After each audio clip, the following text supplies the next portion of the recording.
Warren Buffett is worth $130 billion US dollars. He could buy every superyacht on Earth and still have money left over. He could purchase private islands across the Caribbean without making a dent in his fortune. He could build the most extravagant mansion in human history and pay for it from a single year of investment returns. And yet, the man has done none of these things.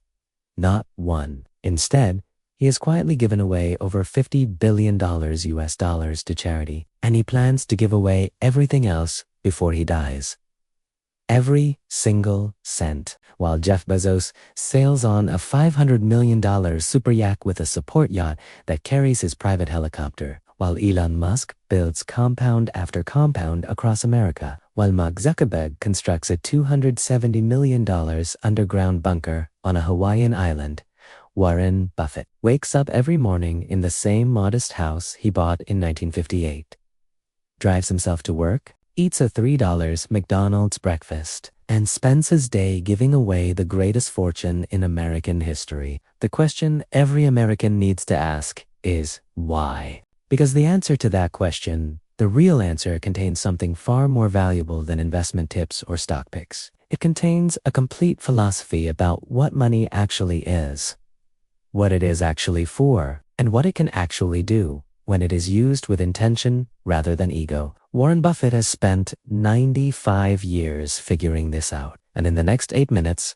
I am going to share everything he has learned with every American watching this video. Stay until the end of this video, because the last section contains the 3 questions Warren Buffett asks before every major financial decision. Questions that every ordinary American can use right now to transform how they think about spending, saving, and giving. These 3 questions have guided the greatest philanthropist in American history, and they will cost you nothing to use. Let's get into it. The story of the man who gave away $50 billion and what every American can learn from it. June 26, 2006, Warren Buffett walks into a press conference and announces something that shocks the entire world. He pledges to give away approximately 85% of his entire Berkshire Hathaway fortune, at that time worth approximately $37 billion US dollars, to charity. The majority, over $30 billion, going to the Bill and Melinda Gates Foundation. The rest divided among foundations run by his 3 children. It was the largest single charitable donation in American history, and he did it without fanfare, without a naming rights deal, without a building bearing his name. He just gave it away. Since that announcement in 2006, Warren Buffett has continued giving every single year. As his Berkshire Hathaway stock has grown in value, the total amount donated has grown with it. By 2026, the total value of shares Warren Buffett has given to charity has crossed $50 billion US dollars. $50 billion. And because he pledged a percentage of his holdings rather than a fixed amount, as his wealth grows, so does his giving. He has structured his philanthropy exactly the way he structured his investing, to compound over time. What has $50 billion actually done in the real world? The Gates Foundation, which manages the majority of Buffett's donations, has used that money to fund the development and distribution of vaccines that have saved millions of lives in Africa and Asia. It has provided over $15 billion to fight malaria, a disease that was killing over 1 million people per year, primarily children under the age of 5. It has funded educational programs across America that have given opportunities to millions of children in underserved communities. $50 billion US dollars deployed with discipline and focus has changed the trajectory of millions of human lives. But Warren Buffett did not stop at his own giving. In 2010, he partnered with Bill Gates to launch something called the Giving Pledge, a public commitment asking the world's billionaires to give away the majority of their wealth to philanthropy, either during their lifetime or in their will. As of 2026, over 238 billionaires from across America and around the world have signed the Giving Pledge. Together, the total wealth committed through the pledge represents trillions of US dollars, all of it flowing toward solving humanity's greatest problems. And it started with one man in Omaha, Nebraska, deciding that his money could do more good in the world than in a Warren Buffett has also made a deeply personal decision about his children and inheritance that reveals everything about his philosophy. He has said publicly many times that he wants to leave his children enough money to do anything they want to do, but not so much that they feel they can do nothing. His children have received enough to live comfortably, but they have built their own careers, their own identities, their own purposes, completely independent of their father's fortune, because Warren Buffett believes with absolute conviction that giving a child an enormous unearned fortune is not a gift, it is a burden. So why does Warren Buffett give away $50 billion and refuse to buy a yacht? There are 4 reasons, and each one contains a lesson that will change how every American thinks about money. Reason number 1, Warren Buffett fundamentally believes that money is a tool, not a trophy, not a scoreboard, not a symbol of status. A tool, and like any tool, its value is entirely determined by what you use it to build. A hammer hanging on a wall is worthless. A hammer building a house is priceless. $50 billion sitting in a superyacht accomplishes nothing. $50 billion fighting disease and educating children changes the world. Warren Buffett has been remarkably consistent about this philosophy throughout his entire life. He does not measure his success by the size of his house. He does not measure it by the number of luxury cars in his garage. He measures it by 2 things: the quality of his investment decisions and the impact his wealth creates in the world. Those are his scorecards. Everything else, the yachts, the islands, the private jets that other billionaires collect like trophies, simply do not register on his scorecard at all. Reason number 2, simplicity creates freedom, and Warren Buffett values freedom above almost everything else. This is the reason he refuses to buy not because he cannot afford one, but because he understands what owning one actually means. A superyacht does not give you freedom. It takes it away. It requires a captain and a full-time crew, often 30 to 50 people for a large vessel. It requires constant maintenance, insurance, security, docking fees in ports around the world, and it demands your attention, your decisions, your mental energy, simply to exist. The real annual operating cost of a large superyacht in 2026 is staggering. A $500 million vessel, like the one Jeff Bezos owns, costs approximately $50 million per year just to operate. That is $50 million per year in ongoing obligations, ongoing complexity, ongoing decisions, ongoing stress. Warren Buffett has spent 95 years understanding that every possession creates an obligation, every luxury creates a dependency, and every obligation reduces the mental clarity and focus that for Warren Buffett is the most valuable resource he possesses. His attention is worth more than any yacht. This is why Warren Buffett's life is designed for simplicity at every level. Same house, same car, same breakfast, same office, same routine. Every simplification removes a decision. Every removed decision frees up mental energy, and that freed mental energy focused entirely on reading, thinking, and investing is what has compounded his fortune to $130 billion. The superyacht owners of the world are managing their possessions. Warren Buffett is managing his mind, and over 65 years, the results speak for themselves. Reason number 3, legacy beats luxury. Every single time Warren Buffett thinks about his wealth not just in terms of what it can buy today, but in terms of what it will mean 50 and 100 years from now, and when he looks at that time horizon, the choice between a superyacht and giving $50 billion to fight disease becomes obvious. A superyacht rusts, it depreciates. It becomes obsolete. The diseases defeated by his donations stay defeated. The children educated by his giving build their own legacies. The impact compounds. Long after the yacht has sunk, think about how Warren Buffett will be remembered 100 years from now. Not for a yacht, not for a mansion, not for an island, but for the diseases that no longer kill children because of his giving, for the educational opportunities that reach children who would otherwise have had none, for the giving pledge that convinced hundreds of other billionaires to follow his example, creating a cascade of charitable giving that will reshape the world for generations. That is a legacy. A superyacht is a possession. Warren Buffett chose legacy every single time. Warren Buffett has said something that every American needs to sit with for a moment. He said, "The wealthy person is not the one who has the most. It is the one who needs the least." Read that again. The wealthy person is not the one who has the most. It is the one who needs the least. Warren Buffett needs almost nothing. A modest house, a simple car, a Coca-Cola, a McDonald's breakfast, his books, his investments, his family. Everything beyond that, in his view, is noise that reduces the quality of his actual life. And here is what protects above all else: his time, his attention, his mental clarity. Warren Buffett has said that his most valuable asset, the thing he guards more carefully than anything in his portfolio, is his time. Every minute spent managing a yacht is a minute not spent reading an annual report. Every decision about a private island is a decision not made about a great business. Every ounce of mental energy consumed by possessions is an ounce not available for the thinking that has generated $130 billion in wealth. Warren Buffett has designed his entire life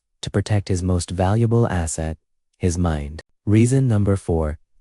Giving compounds just like investing. This is the most underappreciated insight in Warren Buffett's entire philosophy. When he gave money to the Gates Foundation, he did not just give a fixed amount that would be spent and gone. He gave Berkshire Hathaway shares that continue to grow in value every year. As Berkshire grows, the foundation's holdings grow. As those holdings grow, the impact compounds. $1 given to the Gates Foundation in 2006 has not just done $1 of good. It has compounded year after year, creating dramatically more impact than the original gift. Warren Buffett structured his giving the way he structured his investing, to grow forever. Let's talk about perhaps the most controversial decision Warren Buffett has ever made: his choice not to leave the vast majority of his fortune to his children. In a country where passing wealth to the next generation is considered one of the most fundamental expressions of parental love, Warren Buffett has publicly and repeatedly said he will give away almost everything rather than leave it to his children. And his reasoning, when you understand it, is not cold or selfish. It is one of the most profoundly loving things a parent can do. Warren Buffett has observed across decades of watching wealthy American families what happens when children inherit enormous unearned fortunes. They lose the hunger, they lose the drive, they lose the need to develop their own capabilities because they never have to. The challenge of building something, the satisfaction of earning your own way, the character developed through struggle and failure and persistence. None of that happens when a child is handed $50 billion before they have lived a day of their own life. Warren Buffett calls this the silver spoon problem, and he has refused to inflict it on his own children. Look at what Warren Buffett's children have actually done with their lives. His son, Howard Buffett, has become a farmer, a photographer, and a humanitarian, spending his life working to end global hunger. His daughter, Susan Buffett, has dedicated herself to reproductive rights and educational initiatives across America. His son, Peter Buffett, became a musician, spending decades building a career completely on his own terms. Not one of them needed their father's fortune to build a meaningful life, because their father gave them something more valuable than money. He gave them the necessity to find their own purpose. The giving pledge that Warren Buffett and Bill Gates launched in 2010 has now attracted 238 of the world's wealthiest Americans and international billionaires, each one pledging to give away the majority of their fortune. The combined wealth represented by these pledges is measured in trillions of US dollars. It is the largest voluntary wealth transfer in human history, and it was started by a man in a $31,500 house in Omaha, Nebraska, who simply decided that his money could do more good in the world than in his bank account, and the giving itself compounds. The Gates Foundation, powered by Buffett's donations, has invested billions into research and infrastructure that creates ongoing returns in human health and well-being. Vaccines developed with that funding continue saving lives every year, long after the initial donation. Schools built with that funding continue educating children decade after decade. The impact does not stop when the money is spent. It multiplies, just like a great investment. Warren Buffett understood that generosity, applied with discipline and focus, follows the same laws as compound interest. It grows forever. Now, what does Warren Buffett's $50 billion giving philosophy mean for ordinary Americans? You do not need $50 billion to apply these lessons. You do not need a foundation. You do not need to make a public pledge. What you need is a shift in how you think about money, its purpose, its power, and its ultimate meaning in your life. Because the same philosophy that guided Warren Buffett's $50 billion gift can guide every financial decision you make at any income level. Warren Buffett asks 3 questions before every major financial decision. Every American can use these same 3 questions starting today. Question 1, does this buy me freedom? Not the appearance of freedom, not the Instagram version of freedom, actual freedom. Does this purchase reduce my obligations and increase my choices? Or does it create new obligations and reduce my options? A superyacht fails this test completely. A paid-off mortgage passes it. A growing investment account passes it every time. Question 2. Does this create lasting value? Not short-term enjoyment. Not social media content. Lasting value. Does this purchase, this decision, this use of my money create something that will matter in 10 or 20 years? An education creates lasting value. An investment account creates lasting value. A depreciating luxury item creates a memory and a maintenance bill. And question 3, will I regret this in 20 years? Warren Buffett has said he has almost never regretted not spending money, but he has occasionally regretted not investing money when the opportunity was clear. Ask yourself these 3 questions before any major financial decision. The answers will never lie to you. Warren Buffett gave away $50 billion and refused to buy a yacht, not because he was sacrificing his happiness, but because he had figured out something that most Americans spend their entire lives searching for. He had figured out what actually makes a human life rich. Not possessions, not status symbols, not the envy of others, but freedom, impact, legacy, and the satisfaction of knowing that the resources in your hands, however large or small, are being used with intention, with purpose, with the understanding that money at its highest use is not about what it buys you. It is about what it builds for the world and for the people you love. Let's bring it all together. Warren Buffett gave away $50 billion and refused to buy a yacht for 4 powerful reasons. Reason 1, money is a tool, not a trophy. Its value is in what it builds. Reason 2, simplicity creates freedom and protects your most valuable asset, your attention. Reason 3, legacy beats luxury every single time. And reason 4, giving compounds just like investing. The 3 questions he asks before every financial decision: does this buy me freedom? Does this create lasting value? Will I regret this in 20 years? Are available to every American, starting right now. Here is my challenge to every American watching this video. The next time you are about to make a major financial decision, ask Warren Buffett's 3 questions. Does this buy me freedom? Does this create lasting value? Will I regret this in 20 years? And then, make the decision that answers yes to all 3. Drop a comment below and tell me, what is the one possession or expense in your life right now that fails all 3 questions? I read every single comment and will personally reply. Every good financial decision you make today, your future self will thank you for. The best time to start was yesterday. The second best time is right now. If this video helped you understand why Warren Buffett gave away $50 billion and refused a yacht, hit like and share it with one American who needs to hear this. And if you want to know how Warren Buffett made his very first $1 million at age 30 and the exact steps he took to get there, that video is right here. See you there.